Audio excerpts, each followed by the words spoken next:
Hey there, and welcome back to the episode of the B2B Marketing Asia podcast. I'm your host, Joe Escobedo, and I'm thrilled today on the show we have Jimmy Rose. Thanks for being on the show, Jimmy. How's it going, Jack? It's awesome to be here. Yeah, absolutely. So Jimmy is the co-founder of Content Snare.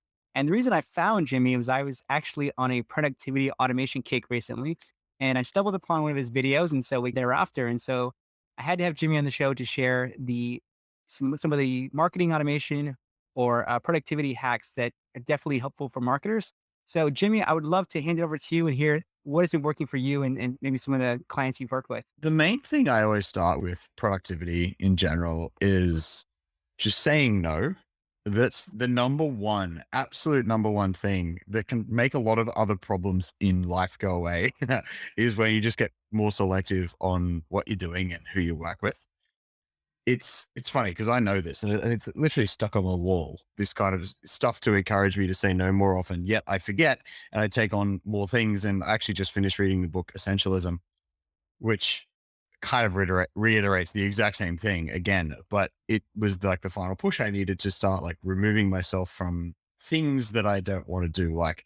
I pulled myself off a lot of automation and directories because I used to do automation implementation for people. And just doing that has freed up so much of my time because I like when a lead came in, I felt like I had to say yes.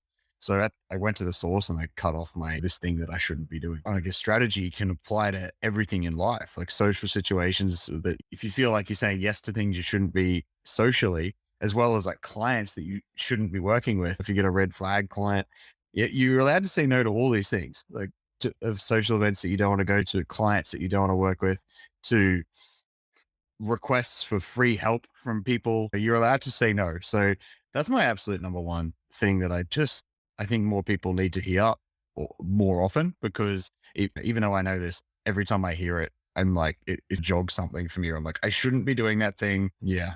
So that's it. Yeah, no, absolutely. I can definitely relate to it. This is a hard thing for entrepreneurs because you want to do so many different things. And it's sometimes to your point, you're overwhelmed. I definitely feel like that from time to time. I've actually been trying to cut back on some of whether it's workshops or talks that I'm doing, or even the clients, I'm trying to cut back as much as possible and have some quote unquote me time because I hadn't had really had that for the past couple of years because I've just been saying yes to everything. And it wears on you. So I think good point right off the bat of just saying no. Doesn't matter if you're a marketer, entrepreneur, or Mhm. business leader. This is something we constantly face. We have so many different things on our plate that you just have to prioritize.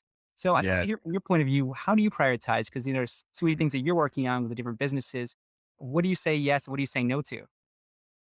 Yeah, that's difficult. It really is. At the moment, I'm just focusing on Content Snare, which is our SaaS product for collecting information from people, which means you said you found one of my, I think, YouTube videos. And I've got to be honest, I'm actually not doing any anymore because they're not my core thing that I need to be focusing on right now. The biggest thing is like, what if you look into your future and see where you want to be in X years' time?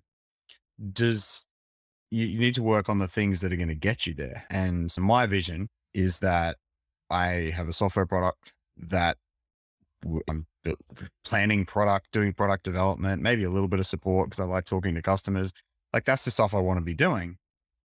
And when I think about it, I'm like, do I want to be doing one-on-one implementation work for Zapier or Integromat, which is like I was literally doing this today because I've got one client that I haven't finished up with yet. But I'm not taking on anymore. And I'm like, clearly that does not align. I think there can be gray areas because sometimes you might be doing that work, that agency type work, helping building a website for someone or whatever as a means to an end, like to get money so you can live while the product's not paying the bills. So that was how we started Content Snare. We had the agency at the time, like a web design agency, and it was sustaining us while we built the other thing until that was making enough money that we didn't need the agency anymore. I think as long as you can justify whatever you're doing as like something that's really on the critical path to where you need to be, it's easy to justify lots of like things that you shouldn't be doing. I don't know what a good example is, but like maybe writing some, I don't know, listing my business, the software on like some software directories. It feels like you're working towards that thing. Oh yeah,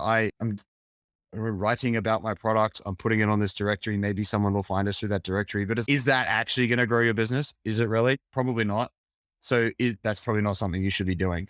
I'm actually just looking at the things on my wall. From one of them's from The One Thing, which is a pretty well known book. And it says, what's the one thing I can do such that by doing it, everything else will be easier or unnecessary? And honestly, essentialism, the book has the same kind of concept going on, where it's like, what's the single most important thing you could do from your task list today to move you towards your goal? And if it's not that, if you look at all these tasks and you go, that thing's not getting me there, it's not an absolute yes, that's the right thing I should be doing, then it's a no. Yeah, no, it's a really good point. And even for me, like I said, I have a couple different goals in mind. One of which is just to eventually become a lecturer, professor full time. And to that point, I have been doing guest lectures and now more ongoing lectures at different universities as a way to pursue something that I'm passionate about. It doesn't necessarily pay the bills. Going back to your point, it's a passion project. Eventually, hopefully, it's something I can do full time. But to your point now, the consulting, and all of that is paying the bills. And even last year during COVID, we started the podcast. And obviously, the podcast was making no money. If anything, was losing money because it was my time going into it. But I really enjoyed it. I was learning a lot from other people. And so that actually blossomed into the branded podcast series now we're doing with different companies. So it's become something that's been monetized, which eventually started up something I just was passionate about doing. I enjoy talking to people. I enjoy learning from others and sharing those. And it was just interesting how that became part of the business. So some really good tips so far. Like I said, doesn't matter if you're marketing or business in general, some really practical tips. Now, I know you're moving away from the automation side, but I'd be remiss of me if I didn't get some of your thoughts in terms of what are some of the things that you have learned to save time, be more productive, say over the past year or so? Yeah, I'm happy to talk about automation. And so this is actually what you were talking about there, with the fact that you had this podcast that might not have seemed like a critical thing that you should be working on. But there can be other goals. Like, you didn't have to make money from your podcast. I have a podcast. I have a sponsor now, but I'm not taking any more. That's again, do I need to be taking sponsors for my podcast? No, that's not what, like, why am I going through the process of setting up, recording ads? This is stupid stuff that I shouldn't be working on. But the podcast serves a purpose in that it helps me build an audience, which then is how, we get more referrals to our product, because people listen to that, are our target audience. So it makes sense to keep doing the podcast. So I don't think you can justify things in other ways. It doesn't have to be like, I think your podcast, when you were saying that, with that you want to be a lecturer, you could justify a podcast as getting better at public speaking or something. As long as it really does help you do that, then I think it's easily justifiable. The biggest thing that helps me get more done, to actually get back to your question now, the biggest thing that helps me get more done is automation. Obviously, you alluded to it there. I'm specifically talking about workflow automation. So usually this ties into marketing automation as well, which you said at like the top of the show there. But so I'm thinking about things like Zapier and Integromat. And for people that don't know what those are, the simplest way is to think about them as a system that says, when this happens, do this. So when, someone fills in my contact form, add them to my CRM. That's the most basic example that anyone with a business can relate to. But the beauty of these things is you can do lots and lots of different things. So, like, I built an automation for a client this morning. It was like email and SMS confirmation system, where it was like, when we moved, if anyone's familiar with Airtable, it's just imagine like a spreadsheet. So we had a spreadsheet where it was an Airtable that when a client moved to a certain stage of their sales process, it fired off this zap, which would say, if they're in a certain stage, then send them an email and an SMS with a confirmation link. If 3 days later, if they haven't, and that was in two different apps, right? So send an email with this app, send an SMS with this other app, wait for 3 days, check if they've confirmed or rejected yet. If they haven't responded, then send another email, send another text message. And then if they get to the very end, no, wait another 3 days. If they haven't confirmed, put them in manually follow up stage of the sales process. So that's like a kind of cool example, a practical example that a client actually needed. Before this, she was basically doing all of this manually. So she would allocate a time for this person to do a class. It's like a music class thing. So she would allocate a time, and then if they didn't confirm, she'd have to like remember to go and call them and say, "Hey, you haven't confirmed yet. Are you sure? Can you come to this one?" So there's all this manual process going on in between, and she has to reallocate classes and all this, and that it's just such a arduous process that I don't know how she's even managed to get this far, you know? I think that happens with a lot of businesses. They end up just growing faster than they realize, and then, yeah, the processes don't keep up. So I think it's important to I actually have a day set aside to, well, not a whole day, but half a day set aside just to look at process and automation in our business to try and improve it, because otherwise it'll never get done. Yeah, that's the introduction to automation and how it helps. I don't know if you want me to just keep spruiking on, Joe, or, or have some questions. Yeah, no, absolutely. I was going to add my own experience because this is something that happened to me as well too. And the company grew quite fast, and I was previously doing manual back and forth in scheduling. So using a tool as simple as Calendly, I think a lot of people haven't heard about that. Mm. It's essentially a scheduling tool that you send a link and people can look at your calendar and lock in a time with you. The great thing about that, I'm not getting sponsored for this, but you can also set up workflows as well too. So going back to your point of reminders, if I could set a reminder 1 hour before and say, hey, just double checking that you're going to be joining, here's the link, here's the details, et cetera, et cetera. So I haven't set that up. Mm. I think I've set up a 1 hour reminder, but it goes back to even for the podcast. So for the podcast, what I could do is say an hour before, here's the list of questions, just in case you forgot, here's the topic. I know I didn't do that in ours because ours is more free flow, but that's what I essentially could do with automation versus manually going in and adding it in there.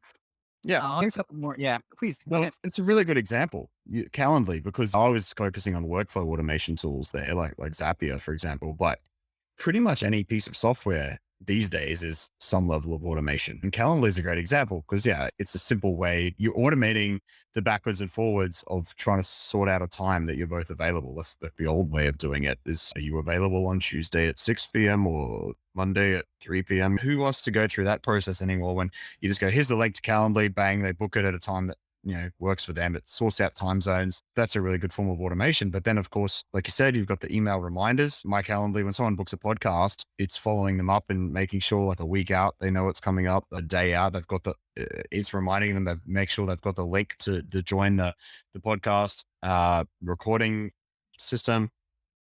And then I use Zapier to say an hour after the event, drop a to-do list, drop a to-do item in my own like checklist, my to-do list to follow up with the guest and just make sure if there's anything I had to send them afterwards. And then I've got like a canned email that I use text expander for. So I'm going through several categories of automation here. So we started with Calendly, and then it's like a workflow automation tool like Zapier to put an automatic task in my system to say, hey, follow up with somebody. And then I use Text Expander, which is a little it's a text expansion product.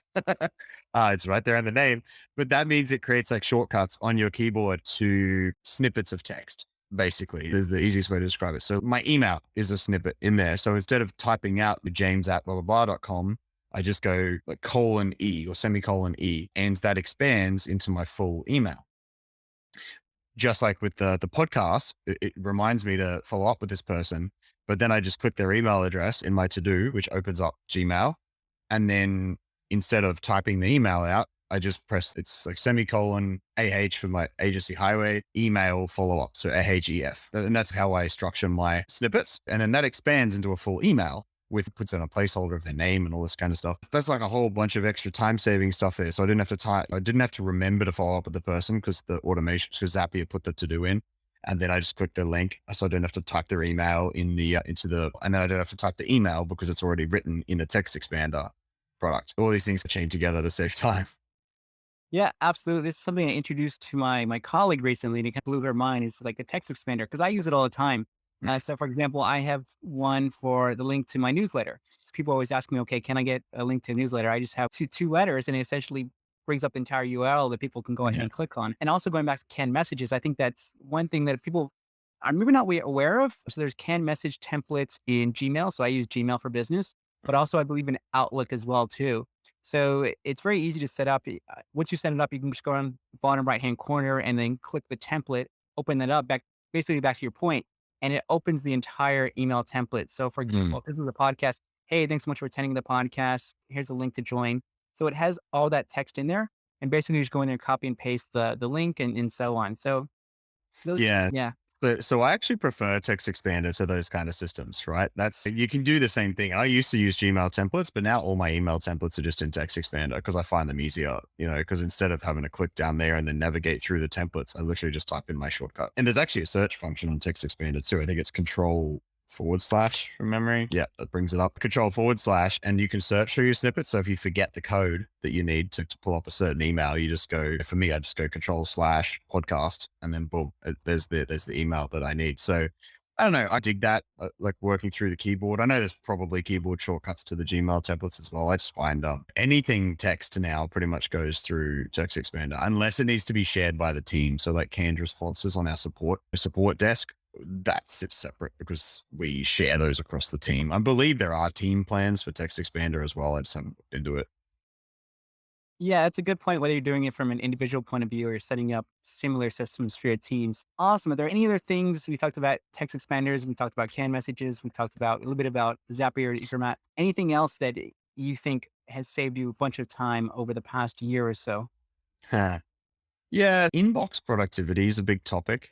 You could talk for an entire episode just about this, but I think it's something that people need to think more about. And I talk to people that have got 1,000+ emails in their inbox. And I can't even imagine. I'm at 15 right now, and that's already pushing my boundaries of how many I want in my inbox. It's so a few things on email. Like the first thing to remember is that it's basically your to-do list that other people can add to. It's crazy that to imagine that. Would you ever give your to-do like a public link to your to-do list for anyone could just add stuff into it? Of course you wouldn't, but that's what email is. Essentially, people could just add stuff to that. So there's a lot of things you could do around email to try and clean that up. I obviously newsletters are often a big part of all junk. Just even if it's a newsletter you want to read, it's obviously clogging things up. So using a tool to get newsletters into their own folder that you can check when you're ready. That's I like batching my consumption of newsletters. You can use things like if you're using Gmail, for example, a G Suite, you can put if my email is james@contentsnare.com, you can put James plus newsletter or newsletters at contentsnare.com in when I'm signing up for a newsletter.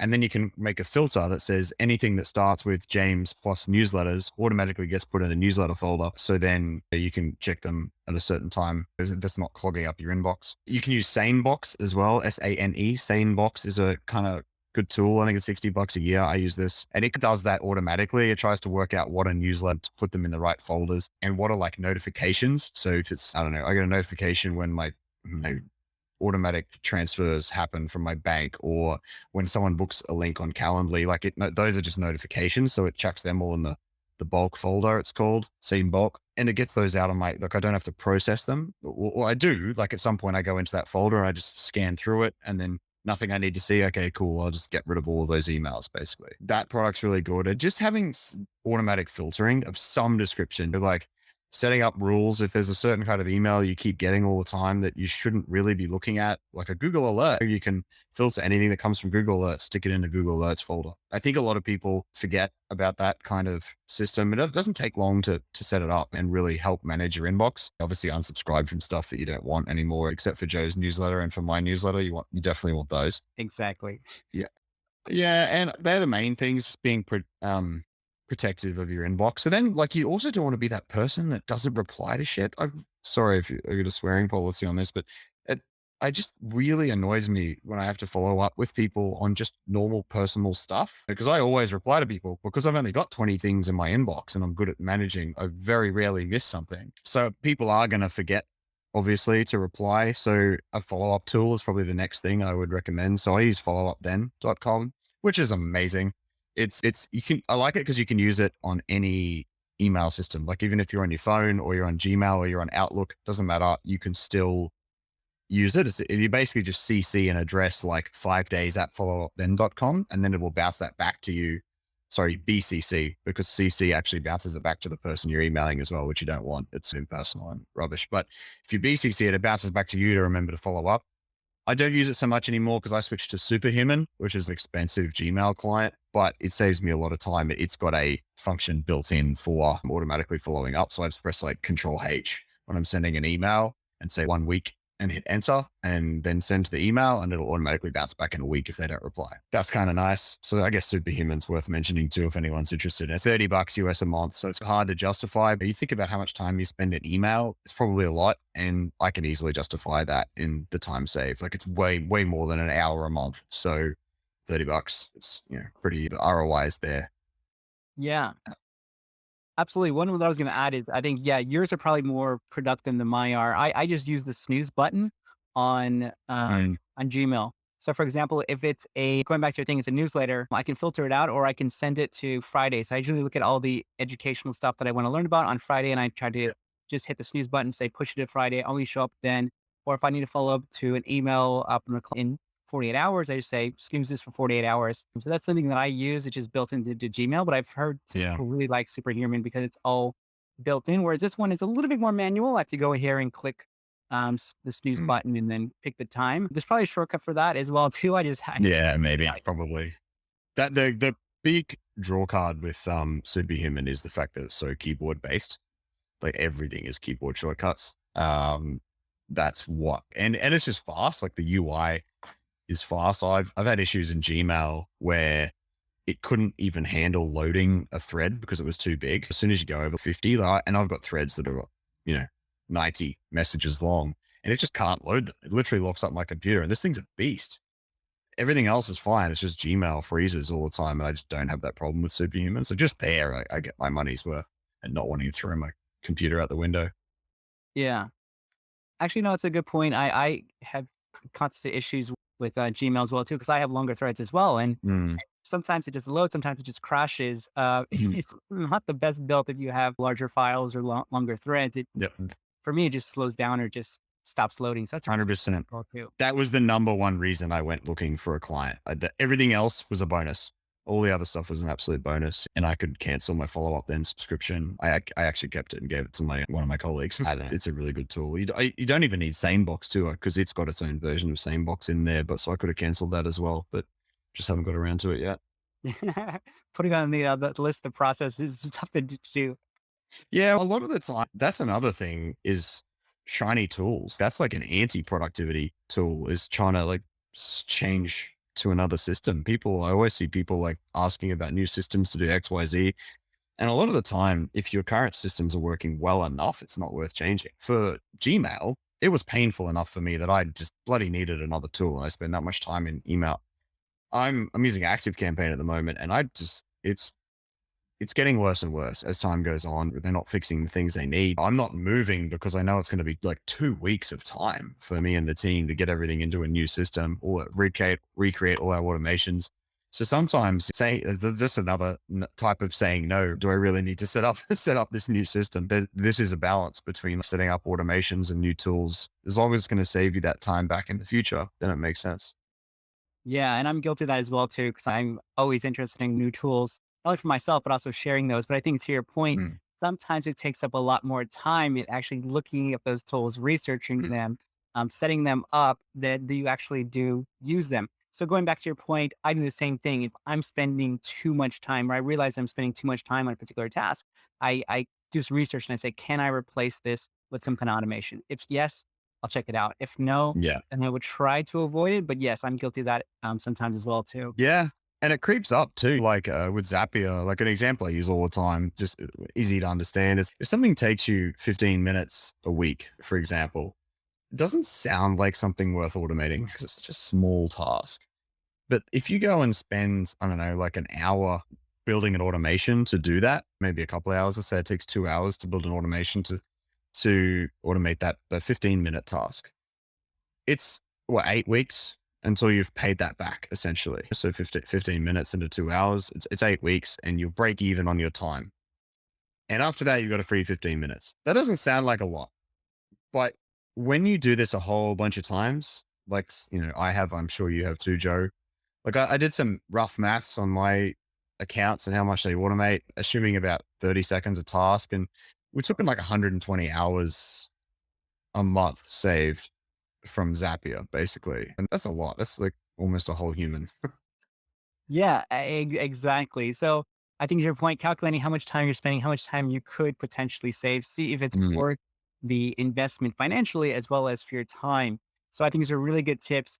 Well, Jimmy, thank you so much. I really appreciate you coming on the show and sharing all these wonderful hacks with us. I found it very helpful. So thank you so much. No worries, Joe. It's been a pleasure.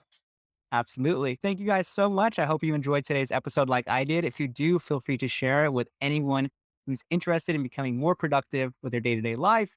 And thank you guys so much. We'll see you on the next episode.